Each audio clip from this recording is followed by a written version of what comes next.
दोस्तों रिलायंस पावर की बात करें तो स्टॉक के अंदर प्रॉफिट बुकिंग शुरू हो चुकी है और स्टॉक में आज बड़ी गिरावट हुई है और बड़ी तेजी के बाद प्रॉफिट बुकिंग तो लाजमी है। ऑलरेडी मैंने आपको बोल दिया था, पिछले 2 वीडियो में आपने देखा होगा, मैंने कहा था कि प्रॉफिट बुकिंग आपको भी कर लेनी चाहिए अगर किसी का शॉर्ट टर्म और मिड टर्म का नजरिया तो कम समय में बहुत ही अच्छा रिटर्न मिल रहा है और इसीलिए यहाँ पे प्रॉफिट बुकिंग तो आनी ही थी।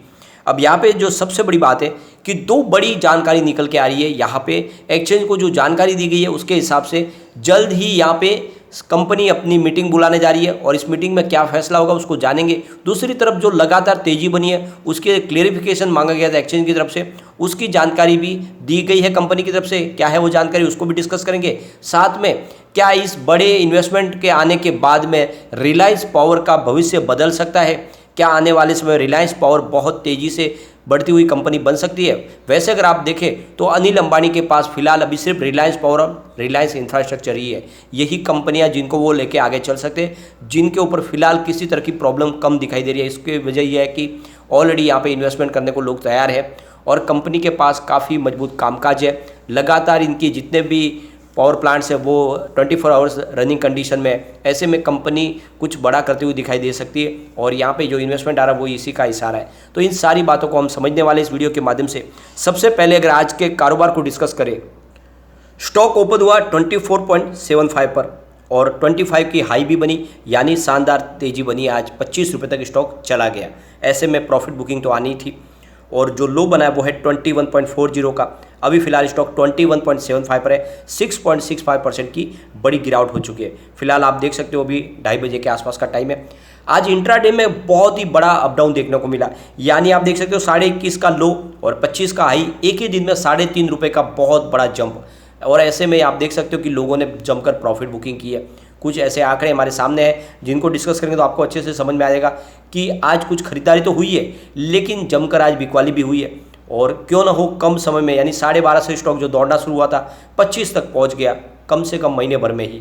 ऐसे में यहाँ पे तेजी तो आनी ही थी और तेजी के बाद प्रॉफिट बुकिंग भी लाजमी थी और ये बात मैंने आपको लगातार बोली थी कि प्रॉफिट बुक आपको भी कर लेनी चाहिए। काफ़ी लोग हैं जो लालच में पड़ते हैं, प्रॉफिट बुक करते नहीं है, लेकिन जब गिरावट होने लगती है तो फिर लॉस बुक करके निकल जाते हैं। ऐसा आपको नहीं करना चाहिए कभी भी। यहाँ पे अगर देखें पिछले 1 साल की इसकी परफॉर्मेंस तो 12.25 की प्राइस थी, उस हिसाब से 84% का शानदार रिटर्न दिया स्टॉक ने इस लेवल पे अभी फिलहाल। अगर किसी ने 6 महीने पहले इन्वेस्टमेंट किया होगा उसको भी 79% का बम्पर रिटर्न मिल रहा है, क्योंकि 12.65 की प्राइस थी 7 मार्च को, यानी काफ़ी समय तक स्टॉक आपको 12 के आसपास दिखाई दिया। चाहे 6 महीने के हिसाब से देखो या 12 महीने के हिसाब से देखें तो स्टॉक 12 रुपीज़ के आसपास ही था। अगर पिछले 1 महीने पहले इसके किसी ने भी इन्वेस्टमेंट किया होगा तो उसको कम से कम 70% का अच्छा रिटर्न मिल रहा है, क्योंकि 13.30 की प्राइस थी पिछले 1 महीने पहले। अगर यहाँ पे अगर हम देखें पिछले 5 दिन की इसकी परफॉर्मेंस तो भी बहुत ही शानदार रिटर्न लोगों को मिला है। 16.45 की प्राइस थी 30 अगस्त को, 37% का पॉजिटिव रिटर्न मिल चुका है, तो काफ़ी शानदार रिटर्न दिया स्टॉक ने।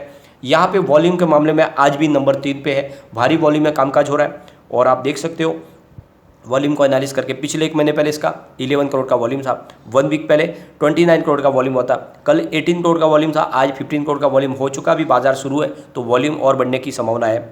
यहाँ पे जिस तरह से लगातार तेजी बनी तो यहाँ पे एक्सचेंज की तरफ से क्लेरिफिकेशन मांगा गया था रिलायंस पावर से कि ये जो तेजी बन रही है इसके पीछे वजह क्या है। तो यहाँ पे रिलायंस पावर की तरफ से क्लेरिफिकेशन दिया गया है कि ये जो भी तेजी बनी है इसके पीछे वजह क्या है ये भी हम नहीं बता सकते। फिलहाल जो भी आगे संभावना होगी उसको आपके साथ में ज़रूर शेयर करेंगे, लेकिन फिलहाल एट द मोमेंट हम इस तेज़ी की वजह नहीं बता सकते। यानी एक तरह से उन्होंने इनकार किया कि ये तेज़ी क्यों बनी है, इसके पीछे क्या वजह है, उसका उन्होंने खंडन किया है। फिलहाल आप देख सकते हो कि न्यूज़ जो थी वो तो इन्वेस्टमेंट आने की तरफ से ही थी कि 1200 करोड़ का जो वर्दे पार्टनर इन्वेस्टमेंट करने जा रहे हैं, उसी वजह से तेज़ी का माहौल बना। अब यहाँ पे कंपनी अपनी मीटिंग बुलाने जा रही है, यानी मीटिंग की डेट भी आ चुकी है। गुरुवार 8 सितंबर को कंपनी अपनी मीटिंग बुलाने जा रही है और इस मीटिंग में ये जो नया फंड आने वाला है इसके लिए परमिशन ली जाएगी। अब कंपनी की तरफ से ये कहा गया है कि फंड रेजिंग की जाएगी और किस तरह से होगी, क्या इक्विटी जारी किए जाएंगे या फिर वारंट जारी किए जाएंगे या फिर कोई और सिक्योरिटी के माध्यम से ये फंड रेजिंग की जाएगी, अभी उसके बारे में क्लेरिफिकेशन नहीं है यहाँ पे। लेकिन ये बात क्लियर है कि कंपनी एक लॉन्ग टर्म फंड रेज करने जा रही है और ये जो डेट आएगा इसके माध्यम से जो भी पुराने कर्ज है उनको एक बार क्लियर किया जाएगा और बिजनेस को आगे बढ़ाया जाएगा। जो भी इनके पाइपलाइन में बिजनेस है उनमें तेज़ी लाई जाएगी। तो यहाँ पे आप देख सकते हो कि डेट के आ चुकी है हमारे सामने 8 सितंबर, यानी गुरुवार के दिन ही यहाँ पे कंपनी की मीटिंग होने जा रही है। और यहाँ पे सबसे बड़ी बात जो निकल के आ रही है कि जो इनसाइडर ट्रेडिंग के लिए विंडो है वो क्लोज कर दी गई है, क्योंकि आपको पता ही होगा कि एक बार कोई मीटिंग डिसाइड हो जाती है तो उसकी खबरें बाहर ना चली जाए, उसका कोई फ़ायदा नहीं उठाए, इसलिए इनसाइडर ट्रेडिंग के लिए विंडो क्लोज कर दी जाती है। तो ये मंडे से विंडो क्लोज हो चुकी है और ये एक बार मीटिंग हो जाएगी, यानी 8 तारीख को जब मीटिंग कंप्लीट होगी उसके बाद में 10 तारीख के बाद में ही नॉर्मल ट्रेडिंग फिर से यहाँ पे शुरू हो पाएगी। तब तक के लिए ट्रेडिंग विंडो को क्लोज कर दिया गया है। अब यहाँ पे आप देख सकते हो कि जो खबरें निकल के आ रही है, वर्दे पार्टनर्स यहाँ पे 1200 करोड़ रुपये का इनको कर्ज देने जा रहे हैं। और ये कर्ज पहली बार नहीं, इससे पहले भी जब आप देखोगे कि अनिल अंबानी ने अपनी होल्डिंग यहाँ पे बढ़ाई थी, उस समय भी वर्दे पार्टनर्स ने यहाँ पे इन्वेस्टमेंट किया था, यानी इनके साथ में ऑलरेडी पहले से इनकी डील हो चुकी है, इनका व्यवहार पहले से भी चल रहा है, तो कोई चिंता की बात नहीं। ये डील भी इनको सूट हो जाएगी दोनों को, क्योंकि ऑलरेडी पहले से दोनों पार्टनर बने हुए इस मामले में। और ये एक ग्लोबल इन्वेस्टमेंट फर्म है जो कर्ज देते हैं, वर्दे पार्टनर्स। और आप समझ सकते हो कि एक बड़ा इन्वेस्टमेंट आने वाला है, ये भले कर्ज के रूप में आ रहा है, लेकिन इसके माध्यम से यहाँ पे रिलायंस पावर के लिए पॉजिटिव द्वार खुलने शुरू हो जाएंगे और जल्दी रिलायंस पावर में हमें तेज़ी आते हुए भी दिखाई देगी। तो लॉन्ग टर्म का नजरिया लेके आप भी इन्वेस्टमेंट करें, काफ़ी अच्छा स्टॉक है, काफ़ी इनके पास मजबूत कामकाज है, हमने बार बार डिस्कस किया है। इनके जो प्रोजेक्ट है वो काफ़ी रनिंग कंडीशन में और लगातार बिजनेस बढ़ रहा है। अगर इनके पोर्टफोलियो की बात करें तो सबसे बड़ी बात है पावर जनरेशन का बिजनेस करती है, इनके डिस्ट्रीब्यूशन का कामकाज भी है और कोल रिसोर्सेज है कंपनी के। इसके अलावा अगर आप देखें तो कोल, गैस, हाइड्रो और रिन्यूएबल एनर्जी के प्रोजेक्ट के ऊपर कंपनी काम कर रही है। टोटल जो इनका ऑपरेटिंग पोर्टफोलियो है वो 5945 मेगावाट का है, तो बहुत ही मजबूत पोर्टफोलियो के साथ कंपनी आगे बढ़ रही है। और अपनी बुक वैल्यू से अभी भी स्टॉक काफ़ी नीचे है, क्योंकि 36 की इसकी बुक वैल्यू है, तो ऐसे में बिना डरे निवेश कर सकते।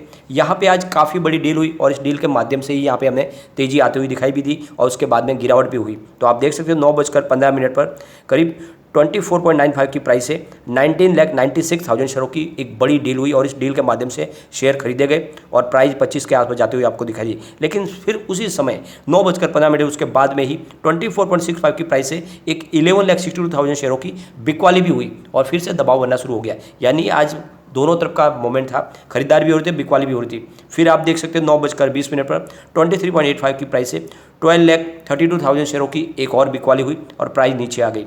लेकिन उसके बाद 9:39 पर फिर से 22.85 की प्राइस से 10,83,000 शेयरों की एक खरीदारी हुई। उसके बाद में अगर आप देखेंगे तो 10:37 पर 21.70 की प्राइस से 12,35,000 शेयरों की बिकवाली हुई। उसके बाद में 10:38 पर 21.60 की प्राइस से 11 लाख शेयरों की एक और बिकवाली हुई और इस तरह से प्राइस नीचे आ गई। तो आप देखा होगा कि आज काफ़ी बड़े फंड हाउस ने जमकर प्रॉफिट बुक किया है और क्यों ना करे, बहुत ही कम समय में ज़बरदस्त रिटर्न दिया है स्टॉक ने और ये एक तरह से देखें तो लोगों को मालामाल कर दिया है। पैसे लगभग दुगुना हो गए हैं एक महीने के अंदर। तो ऐसे में कोई भी प्रॉफिट बुकिंग करेगा, 12-13 की प्राइस थी, 25 तक स्टॉक चला गया, ऐसे में प्रॉफिट बुकिंग तो आनी थी। अब आगे की क्या संभावना बन रही है, तो ये आपको ध्यान रखना है कि शॉर्ट टर्म में अभी यहाँ पे प्रॉफिट बुकिंग तो आएगी, स्टॉक थोड़ा नीचे भी जाएगा। वैसे मैंने आपको इसके लिए खरीदारी की सलाह दी हुई है, पहले ही आपने मेरा वीडियो अच्छे से देखा होगा पहले, तो मैंने 18 से 19 के आसपास एंट्री की वापस बोला हुआ है, यानी 18 से 19 के आसपास इसमें एंट्री वापस कर सकते हैं। और ये स्टॉक इस बार जो वहाँ से दौड़ना शुरू होगा तो इस बार मुझे लगता है 30 को क्रॉस करने की संभावना बनेगी।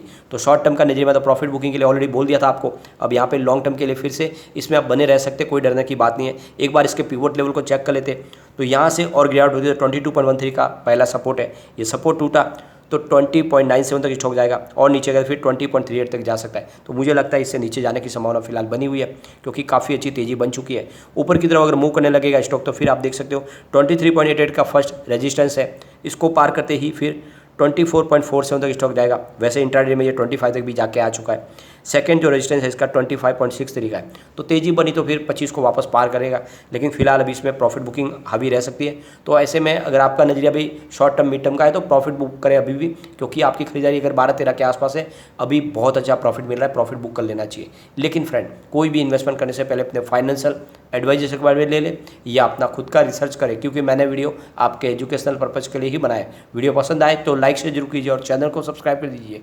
Thank you friend.